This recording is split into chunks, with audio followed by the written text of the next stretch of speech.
Ladies and gentlemen, welcome back to another episode of Notre Dame Primetime Live. I am your host, Ryan Fravel, with my co-hosts Ben and Sean. We are back, and it is another Notre Dame win, fourth straight wins for Notre Dame. This last one coming over NC State, beating the Wolfpack 36-7 in South Bend. Kind of a great performance in the second half from the offense. They kind of got it figured out. Another great performance by the defense, which is improving week after week. So we're back. I mean, what are your guys' thoughts on this one? I know we got the big one, obviously, with USC this weekend. But what were the things you liked, didn't like from the game against the Wolfpack? Things I liked. Sean's not here, so I'll just go. Here's Sean. Things I liked. I like the way our defense was able to step up when we needed them to. The pass defense with the way these teams have played, like if it's like how we were in the Purdue game, we might be down at halftime against NC State. Like I did not like the third and manageable and short yardage play. I think is kind of just. I don't know if he was trying to just open up the playbook a little bit because maybe. Ben, your mic keeps cutting out. Can you hear me better now? Yeah, you're good. I don't know if Denbrock was trying to open up the playbook because of how we're leading up to something like this, but it sets you up for a trap game, which I don't like. Another thing I don't like is our shitty ACC contract. We should set the fucking thing on fire. Leave the ACC. Leave that terrible ref fucking conference alone. Never go back. Take Clemson with us and take Florida State with us. Miami wants to join. Let them join, but we're gonna go join that. We're gonna make a super conference because this is horse shit. The ACC referees are so fucking terrible. Not even funny. The amount of shit that only happens in the ACC is fucking atrocious. I mean, you didn't see the Auburn Georgia game. But the thing in the Auburn Georgia game, the excuse for they used every angle for that touchdown. The excuse for the ACC, well, only one camera angle showed it as an incomplete pass, so we just upheld it. That's the ACC is the only conference that has that rule. Yeah, that was terrible. Brown shaking in his fucking boots right now. Now, I will say the interception was incomplete, the play after, but this was 100% incomplete. But it doesn't matter because we got the ball back to get a field goal anyway. So, I mean, ball don't lie, but I mean, I don't mind the ACC contract. Every time I play EA college football with Notre Dame, I put them in the ACC because of it. So, I thought it was great to see the defense step up yet again. Playing them the way we did. The first half was kind of slow, but they really picked it up in the second half. And CJ Carr is the real deal. I say this every week, but wow. Defense looked great. They're starting to get aggressive. I don't know if I believe Chris Ash when he says that they're still doing the same exact thing, just better. But maybe they are. I don't know. But, I mean, I think we might have maybe overreacted because we played two really good teams early in the year. But, they got established, and they're getting better and playing solid defense. Offensively, you lose our starting center for this season, Ashton Craig. So it's going to suck, but Otting will step in, and he looked good at the end of the game. So you have to have hope that the offensive line will still be as good. For being halfway through the season and only having that so far really as the main big injury is a good thing. So solid game, very happy and very proud of how they played this weekend. Yeah, so this was one of the worst officiated games I've probably ever seen. I thought last week against Boise was pretty bad with all the penalties. This one was, my brain doesn't understand how this is a catch. I feel like what we learned Saturday was that we don't know what a catch is. I don't think the officials know what a catch is. Evidently, you can drop the ball it bounce off the ground and you can still catch it. I didn't know that. I don't know if you guys knew that. The one about the Christian Gray one, I'd be completely fine if they called that incomplete. If they would have called this incomplete. My main thing with Christian Gray one is that they called it complete. Like the guy called it a pick, and then the line judge came out and said, "No, that's not an interception." Even though the line judge couldn't see the play. That's my problem with the Christian Gray one. Is that if they call that a pick, they know it's got to go to review anyway. If they call that a pick, you go to review. If you find some camera angle that shows you it's not, you drop the ball, and you call it. But that's an upheld, and that's a pick.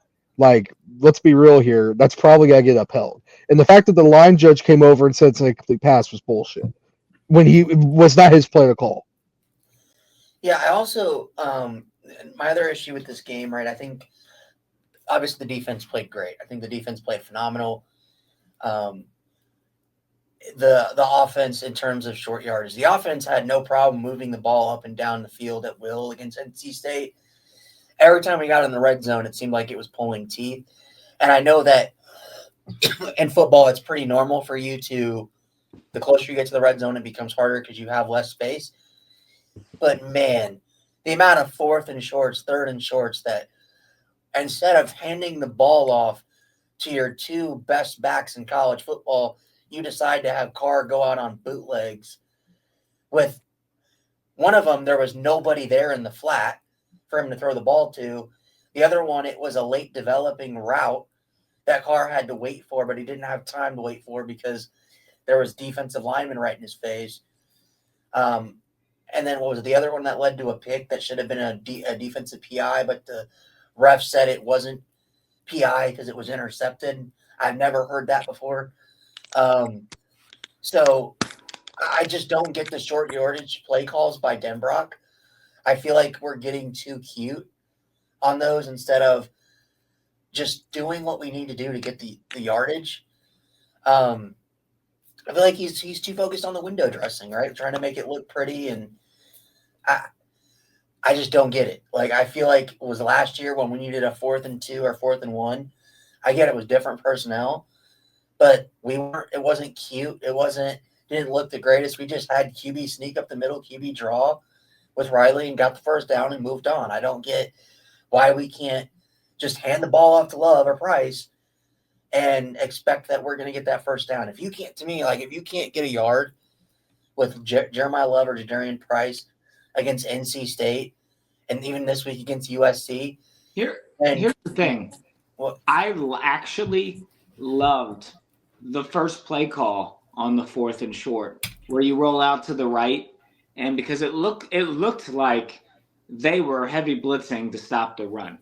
So a pass play there, I like that call. I felt like it was smart. It could have been like if it was successful and they just were very prepared for it. The other ones, though, I do agree with you that 9 times out of 10, they need to give it to Love or Jadarian Price, and they just haven't been, and it hasn't been effective, and it's an issue they need to work on. But I actually didn't hate the play call. It just, if it worked, nobody would be talking about it, right? So I'll give the benefit of the doubt on this with on the pick one in the red zone.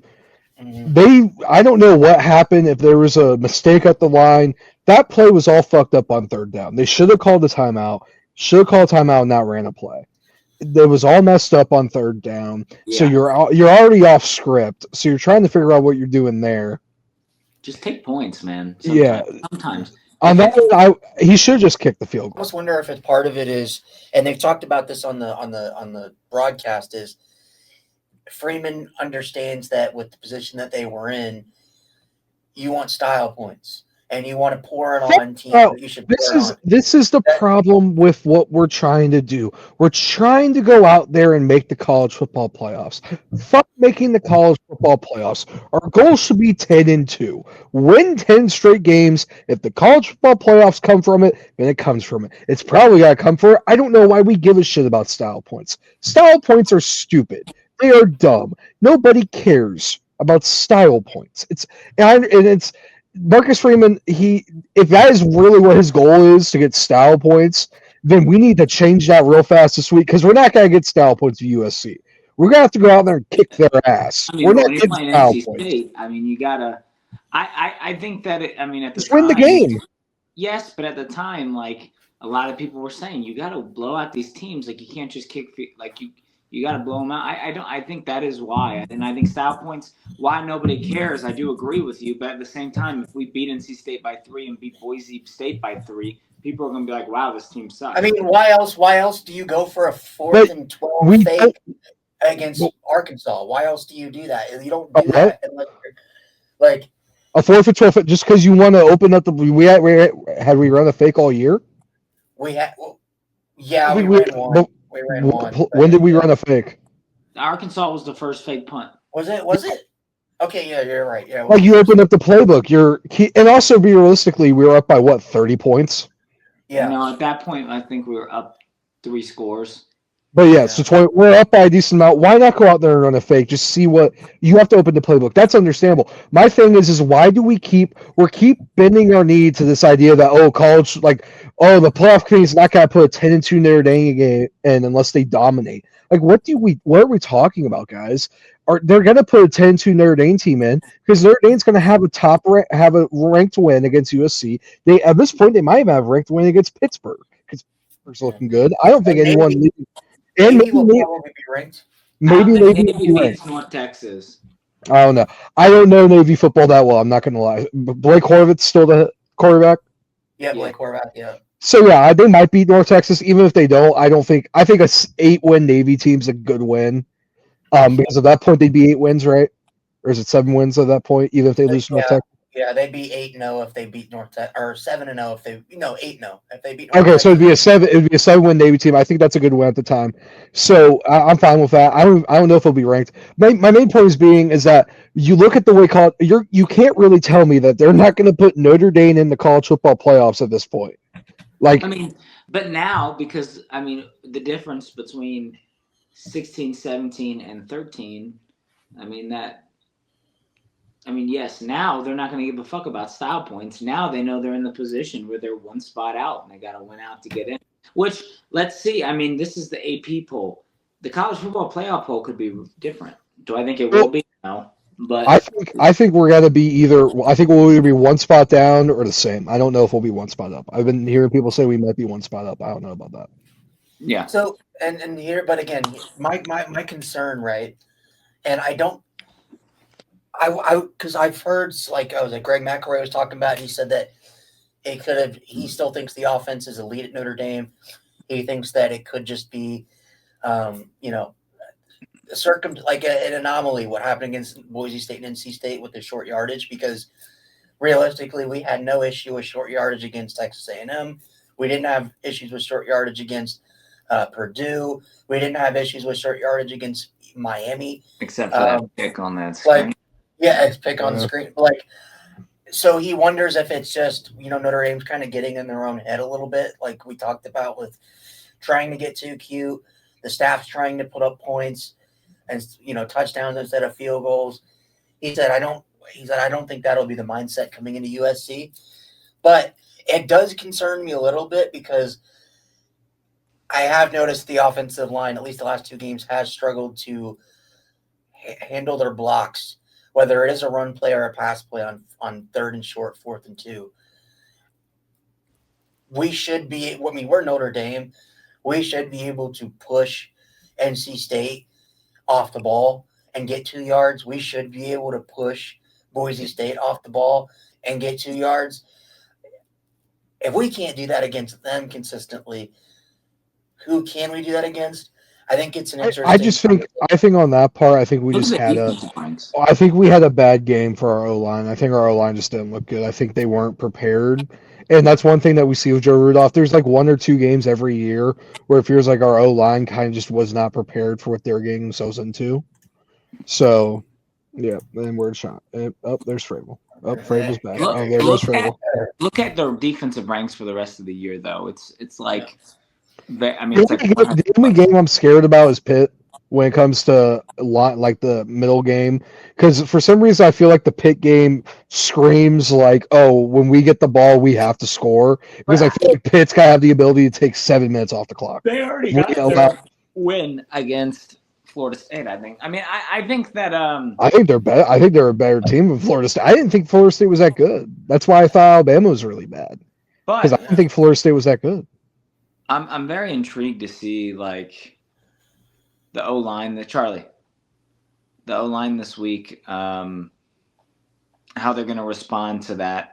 It's so funny. Why can't we have nice things? Because it's like we have 2 straight years of an elite defense, and then we finally get a quarterback, and the O-line isn't as good a little bit, and then the defense isn't as good a little bit. And it's like, why can't this all flow together? Very frustrating. Yeah. But I think if this team makes the playoffs, this can be a very dangerous team. Very dangerous team. And that's the one of the biggest things about teams that are dangerous come playoffs is like when the teams like Notre Dame, if they have a really good, that's usually the problem. It's usually they have a really good defense, and their defense carries them all the way to the playoffs, and then they win these really close games. Notre Dame, they have a really good offense, and their defense is slowly more and more improving. So if we get to the playoffs and our defense is like back to what it was last year, we might be the most dangerous team in the country. We might be close to what Ohio State was last year.